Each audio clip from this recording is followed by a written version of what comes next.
Customer service is not Steam's strong point. Support tickets go completely unanswered. When they do get answered, sometimes there's complete silence for months at a time. And we can be talking about people who've been completely locked out of their accounts here.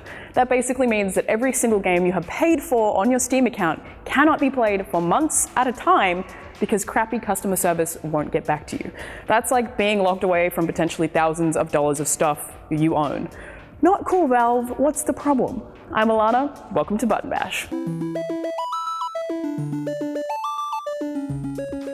In a recent interview with Kotaku, Valve's business authority Eric Johnson didn't deny consumer complaints that Steam's customer service basically sucks. In fact, he admitted that it has gotten worse recently, at least in terms of service ticket times. He said that Valve are making progress, but it might not all be visible just yet, like writing new software to build a new support system. The first example of this was Valve's refund system, and they're now apparently trying to deal with account security and account theft. Johnson said their approach to this has involved some pretty basic stuff, just like two-factor authentication, but actually within Steam's own system, it gets a little bit complicated with a handful of apparently unique challenges.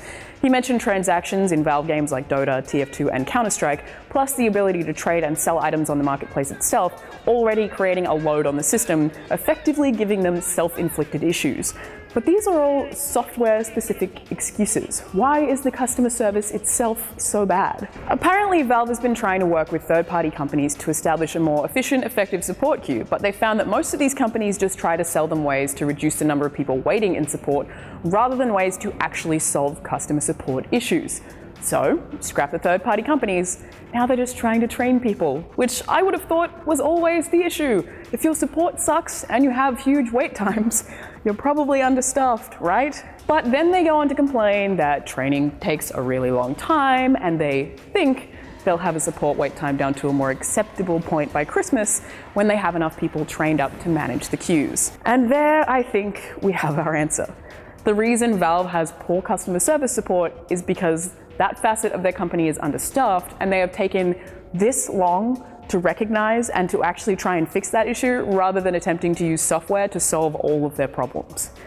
This whole thing to me, this entire discussion that Eric Johnson had with Kotaku, seems like it was just littered with excuses, and they have been promising that support would get better for so long that I just don't even know if I can believe them anymore, but hey, we can hope. I guess we'll have to wait and see. I'm Alana, thanks for watching Button Bash.